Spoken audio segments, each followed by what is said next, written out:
This is Rachit Samyal. Welcome to the YouTube channel of Triple S. Guys, we are back with a new video of our video lecture series of General Science. तो guys, आज हम electricity topic के बारे में पढ़ेंगे and it is a most important topic. तो guys आइए इसके बारे में पढ़ते हैं. Let's start guys. तो फर्स्ट ऑफ ऑल हम पढ़ेंगे एटॉमिक स्ट्रक्चर के बारे में. देखिए एटॉमिक स्ट्रक्चर, ये एक एटम है. एटम के सेंट्रल पार्ट को न्यूक्लियस कहते हैं और न्यूक्लियस के अंदर प्रोटॉन्स एंड न्यूट्रॉन रहते हैं. जो प्रोटॉन है, proton is positively charge and neutron has a nil charge. इसमें कोई चार्ज नहीं रहता है और इसी प्रोटॉन की प्रेजेंस की वजह से जो आपका न्यूक्लियस है, nucleus is positively charge centre. और जो होल मास रहता है आपके एटम का, it is concentrated in the nucleus. और इस न्यूक्लियस के अराउंड एक क्लाउड फॉर्म करता है और उस क्लाउड के अंदर नेगेटिवली चार्ज इलेक्ट्रॉन्स रिवॉल्व करते हैं. देखिए ये एटम्स मिलके एलिमेंट बनाते हैं, मॉलिक्यूल्स बनाते हैं. तो देखिए मेटल जो है, मेटल के अंदर फ्री इलेक्ट्रॉन एग्जिस्ट करते हैं और जब ये फ्री इलेक्ट्रॉन किसी कंडक्टर के अंदर फ्रीली मूव करते हैं तो ये एक न्यू फिनोमिना को क्रिएट करते हैं. उस फिनोमिना को कहते हैं that is the electric current. तो इलेक्ट्रिक करंट की अगर हम बात करें, it is a flow of electrons, it is a free flow of electrons. तो गाइस हम सबसे पहले पढ़ेंगे कि इलेक्ट्रिक चार्ज है क्या. देखिए कोई भी बॉडी अगर है, इस बॉडी के अंदर इलेक्ट्रॉन्स होंगे. ये इलेक्ट्रॉन्स या तो एक्सेस में हो सकते हैं या इनकी डेफिशिएंसी हो सकती है. तो चार्ज बेसिकली एक फिजिकल क्वांटिटी है जो ये डिफाइन करता है कि किसी बॉडी में क्या इलेक्ट्रॉन्स एक्सेस में है या उनकी डेफिशिएंसी है. तो ये जो चार्ज हैं, ये दो तरह के चार्जेस एग्जिस्ट करते हैं. एक चार्ज होता है पॉजिटिव चार्ज, दूसरा नेगेटिव चार्ज. देखिए किसी भी बॉडी को हम पॉजिटिवली चार्ज तब कहेंगे जब वो इलेक्ट्रॉन को लूज करते हैं. देखिए किसी भी एटम में proton is equal to the number of electrons. तो इसी की वजह से जो एटम है, एटम का चार्ज भी न्यूट्रल रहता है. और इन दोनों में से किसी एक के लूज होने की वजह से एक आयंस क्रिएट होते हैं, मींस चार्ज आता है किसी भी बॉडी के अंदर, किसी भी एटम में. तो देखिए हम किसी भी बॉडी को पॉजिटिवली चार्ज हम तब कहेंगे जब वो इलेक्ट्रॉन को लूज करता है. इसकी एग्जांपल अगर हम आपको दें, अगर आप ग्लास रॉड को सिल्क क्लॉथ के साथ रब करेंगे तो ग्लास रॉड में से इलेक्ट्रॉन शिफ्ट होंगे टुवर्ड्स दी सिल्क क्लॉथ, जिसकी वजह से there will be a deficiency of electrons in this glass rod. तो इसमें proton will be more than the number of electrons, तो जिसकी वजह से इस रॉड में पॉजिटिव चार्ज आ जाएगा. तो नेक्स्ट है, हम किसी भी बॉडी को नेगेटिवली चार्ज तब कहेंगे जब वो इलेक्ट्रॉन्स को गेन करेगी. तो देखिए जब भी हम किसी इबोनाइट रॉड को हम जब फर के साथ रब करते हैं तो फर में से इलेक्ट्रॉन ट्रांसफर होते हैं टू दिस इबोनाइट रॉड, जिसकी वजह से इस इबोनाइट रॉड में number of electrons will be more then the number of protons. तो इसी फिनोमिना की वजह से the body acquires the negative charge. तो देखिए गाइज यहाँ पे जो चार्ज है, चार्ज को मेजर किया जाता है कूलम्स में, मींस ऐसा यूनिट रहता है चार्ज का कूलम्स. तो चार्ज की कुछ प्रॉपर्टीज इस तरह से हैं. जो लाइक चार्जेस, देखिए दो तरह के चार्ज हमारे नेचर में एग्जिस्ट करते हैं, negative charge and positive charge. Opposite always attract each other. Unlike charges positive negative एक दूसरे को अट्रैक्ट करेंगे. और जो लाइक चार्जेस होंगे जैसे पॉजिटिव पॉजिटिव या negative negative, they will repel each other. This is the first property. Second है charge is conserve. Charge can neither be created nor be destroyed. ये सिर्फ ट्रांसफॉर्म होता है from one form to the another, negatively charge से positively charge या positively charge से negatively charge. और third property है चार्ज इज क्वांटाइज्ड. देखिए चार्ज इज क्वांटाइज्ड का मतलब है क्या. देखिए जो चार्ज है आपका, किसी भी बॉडी में आपका चार्ज मल्टीपल्स में एग्जिस्ट करता है. देखिए एक इलेक्ट्रॉन में चार्ज रहता है दैट इज -1.6 इंटू 10⁻⁻19 कूलम्स. और जो प्रोटॉन है, प्रोटॉन का चार्ज रहता है दैट इज +1.6 इंटू 10⁻⁻19 कूलम्स. तो देखिए किसी भी बॉडी में चार्ज, उसमें कितने इलेक्ट्रॉन्स हैं उसके ऊपर बेस्ड रहता है. तो total charge of a body, so we can say total charge acquired by a body will be an integral multiple of magnitude of charge on a single electron. तो जो चार्ज रहेगा किसी भी बॉडी में, it will be multiple of the electrons. जितने ज़्यादा electron उतना ही total charge रहेगा. तो एक इलेक्ट्रॉन का चार्ज आपको पता है -1.6 इंटू 10⁻⁻19 कूलम्स और अगर हम इसको n नंबर ऑफ इलेक्ट्रॉन से मल्टीप्लाई करेंगे that will be the total charge of the body. I hope. तो देखिए नेक्स्ट हमारा आता है इलेक्ट्रिक करंट है क्या। देखिए flow of electric charge is known as the electric current, और we can say flow of electrons is known as the electric current. तो इलेक्ट्रिक करंट को डिनोट किया जाता है by I, and it is a rate of flow of charges. It is तो I is equal to Q upon T, और इसका ऐसा unit रहता है इलेक्ट्रिक करंट का, दैट इज एम्पियर, और ये एक स्केलर क्वांटिटी है, मींस इसमें सिर्फ मैग्नीट्यूड रहता है। और अगर हम इलेक्ट्रिक करंट की डायरेक्शन की बात करें तो जिस डायरेक्शन में इलेक्ट्रॉन फ्लो करते हैं उसके ऑपोजिट डायरेक्शन को हम डायरेक्शन ऑफ करंट कंसीडर करते हैं। देखिए आप अगर आपके इलेक्ट्रॉन इस डायरेक्शन में फ्लो कर रहे हैं, if your direction of electron is this, तो हम ये कंसीडर करेंगे कि जो डायरेक्शन होगी आपकी करंट की वो इस डायरेक्शन में होगी। The direction of electric current is taken as opposite to the direction of flow of electrons. और किसी भी कंडक्टर और सर्किट में जो करंट है वो हमेशा पॉजिटिव टर्मिनल से नेगेटिव टर्मिनल की तरफ मूव करती है। इलेक्ट्रॉन पॉजिटिव टर्मिनल की तरफ अट्रैक्ट होंगे और जो करंट होगी उसकी डायरेक्शन इसके ऑपोजिट रहेगी। तो देखिए नेक्स्ट कॉन्सेप्ट हम पढ़ेंगे ड्रिफ्ट वेलोसिटी। देखिए कंडक्टर के अंदर जो मॉलिक्यूल्स हैं, जो एटम्स हैं, they are closely packed, but जब इसी सॉलिड के अंदर जब इलेक्ट्रॉन्स मूव करना स्टार्ट होते हैं तो it creates a phenomena that is the electric current.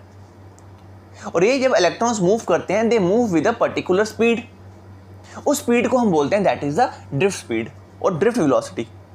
देखिए ड्रिफ्ट वेलोसिटी है क्या, जब भी हम किसी कंडक्टर, देखिए अगर कंडक्टर हमने ऐसे ही रखा है, उसके साथ कोई हमने पोटेंशियल डिफरेंस या उसके साथ कोई हमने एक्सटर्नल इलेक्ट्रिक सप्लाई नहीं अटैच की है, तो बिना किसी इलेक्ट्रिक सप्लाई के उसके अंदर इलेक्ट्रॉन मूव नहीं करेंगे, वो वहीं पे स्टेशनरी रहेंगे।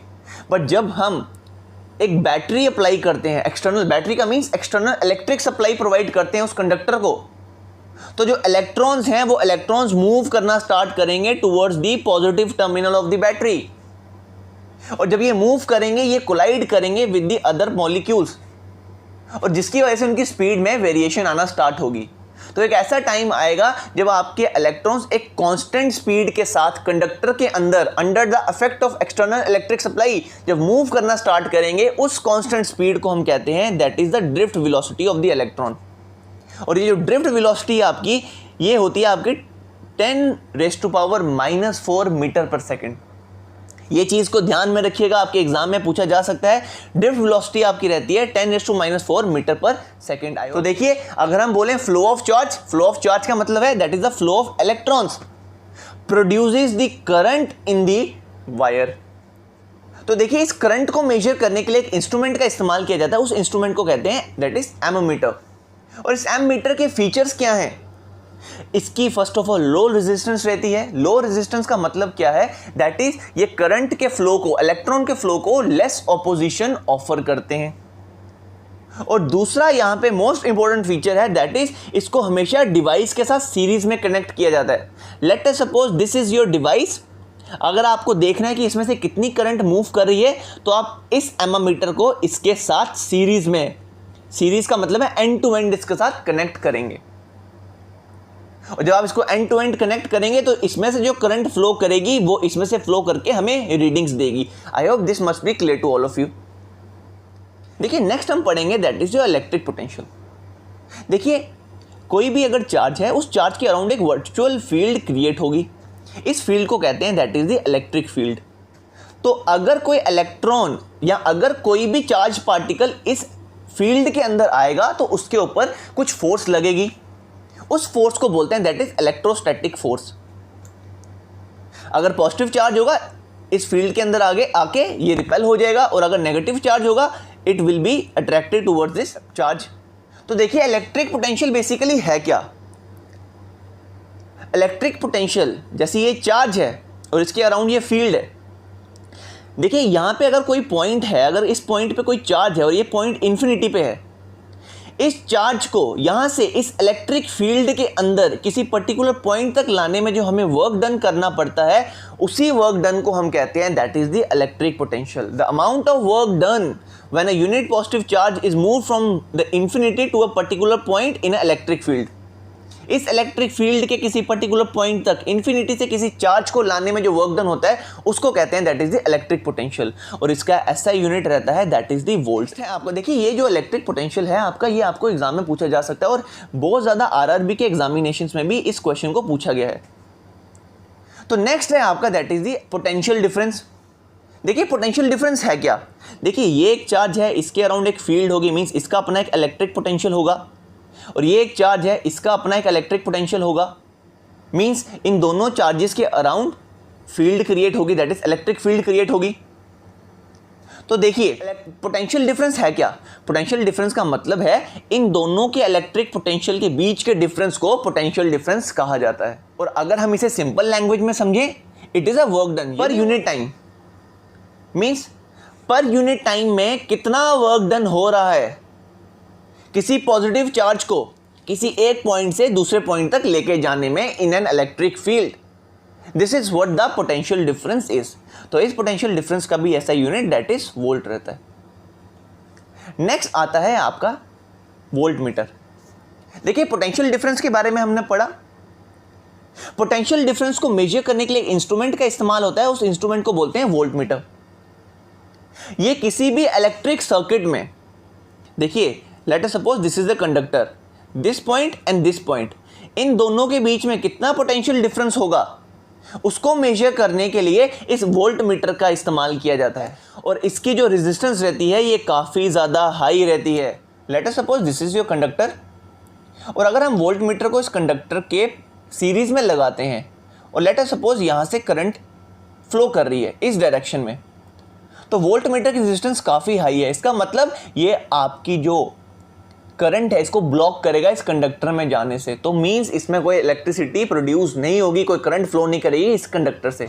इसी वजह से तो जो आपका वोल्ट मीटर है, वोल्ट मीटर को हमेशा इलेक्ट्रिक सर्किट में पैरेलल लगाया जाता है। Means if this is your conductor, अगर यहाँ से करंट फ्लो कर रही है तो इसको इसके पैरेलल लगाया जाता है वोल्ट मीटर को। I hope this must be clear to all of you. ये चीज़ आपको याद रखनी है कि एमोमीटर हमेशा सीरीज में लगता है और वोल्ट मीटर हमेशा पैरेलल में लगता है।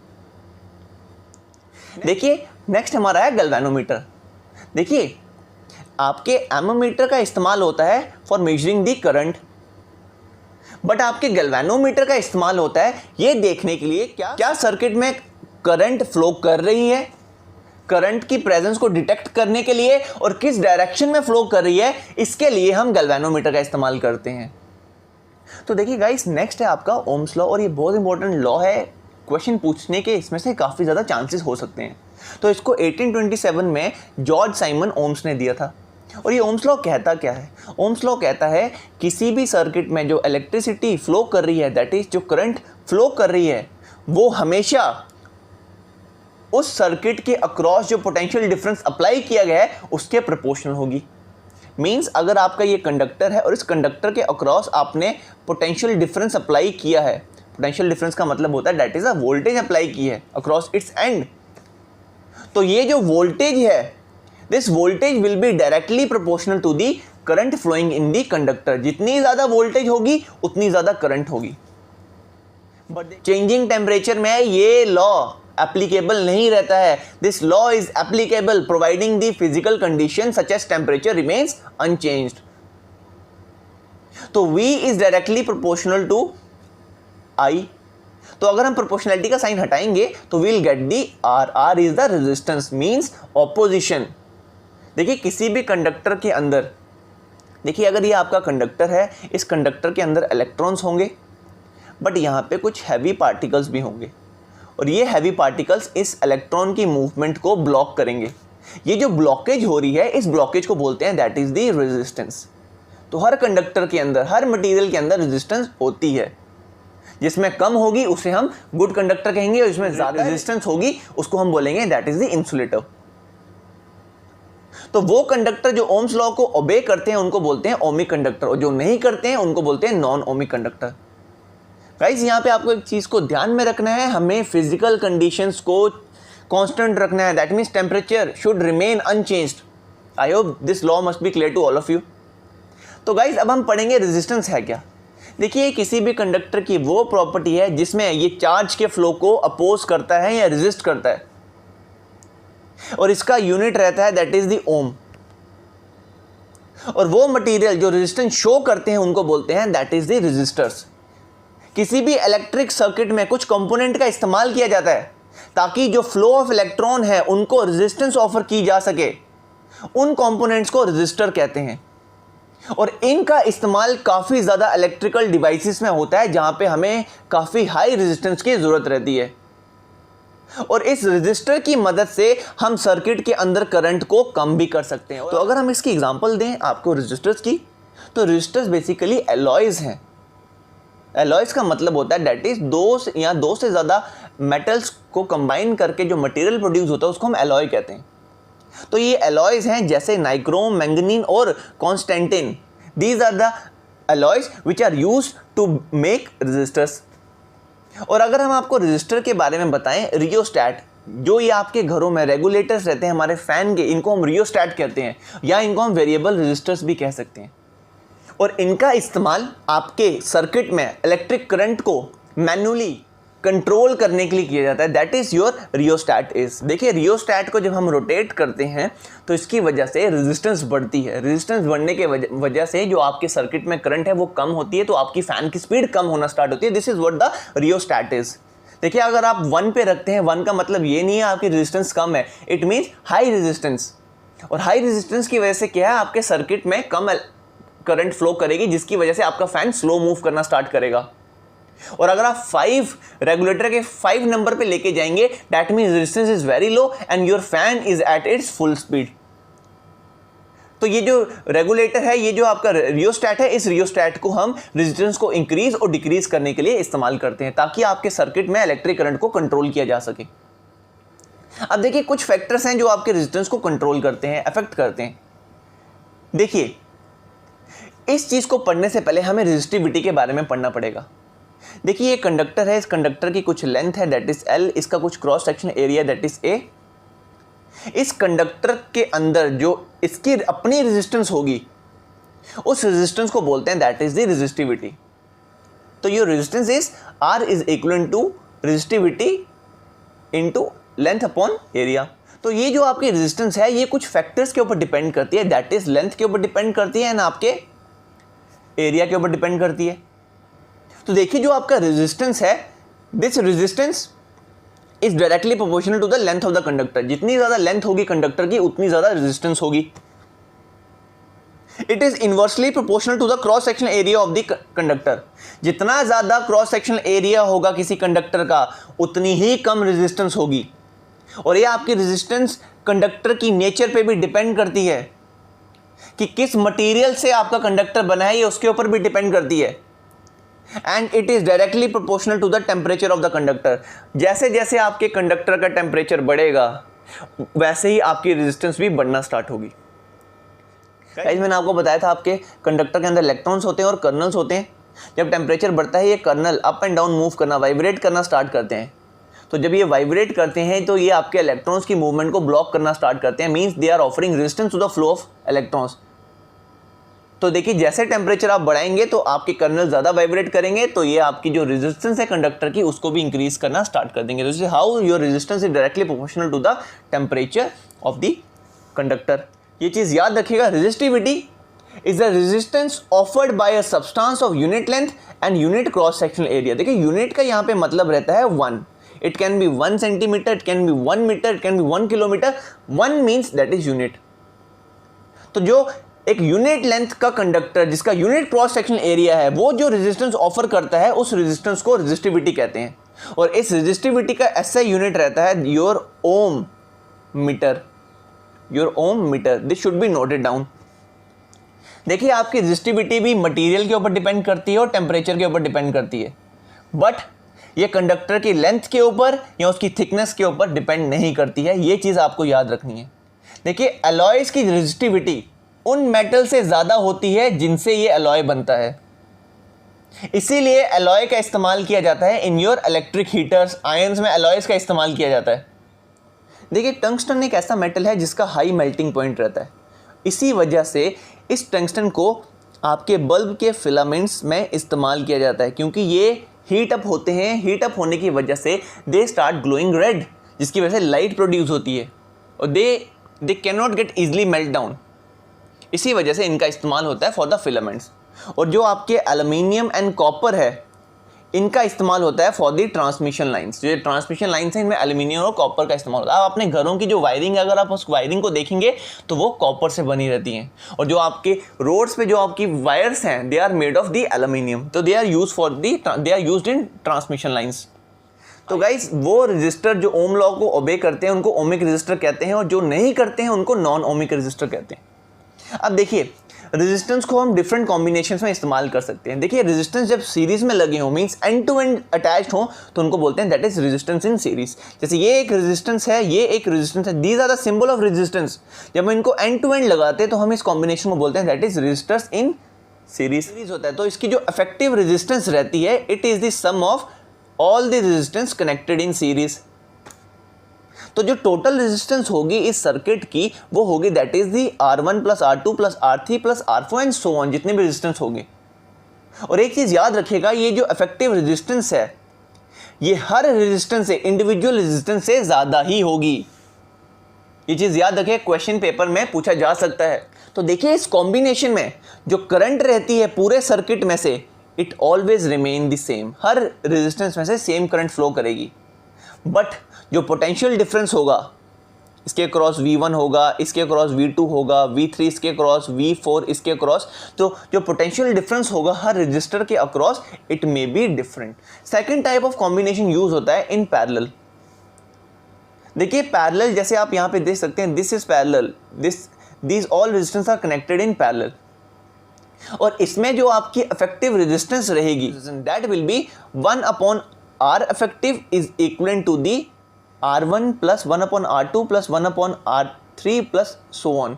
तो देखिए गाइस यहाँ पे एक चीज आपको याद रखनी है, जो R effective होगा आपका इस कॉम्बिनेशन में, वो हर इंडिविजुअल रेजिस्टेंस से लेस ही होगा। It will be less than the individual resistors के कम ही होगा। और जो पोटेंशियल डिफरेंस होगा हर रेजिस्टर के across, it will be same, but current in this case is different in each case. Guys आपको यहाँ पे याद रखना है, जो सीरीज कॉम्बिनेशन है, इस सीरीज कॉम्बिनेशन में सारे कंपोनेंट्स को सीरीज में लगाया जाता है। तो अगर एक भी कंपोनेंट फेल करता है तो सारा सर्किट ब्रेक हो जाएगा। और यहाँ पे एक और चीज नोट डाउन करने की जरूरत है, दैट इज जो आपके हीटर्स हैं और जो आपके बल्ब हैं, इनको आप कभी भी सीरीज में कनेक्ट नहीं कर सकते, because they both require different current. जैसे सीरीज में करंट सेम फ्लो करती है, बट ये हीटर्स और जो बल्ब हैं, they require different current for their operations.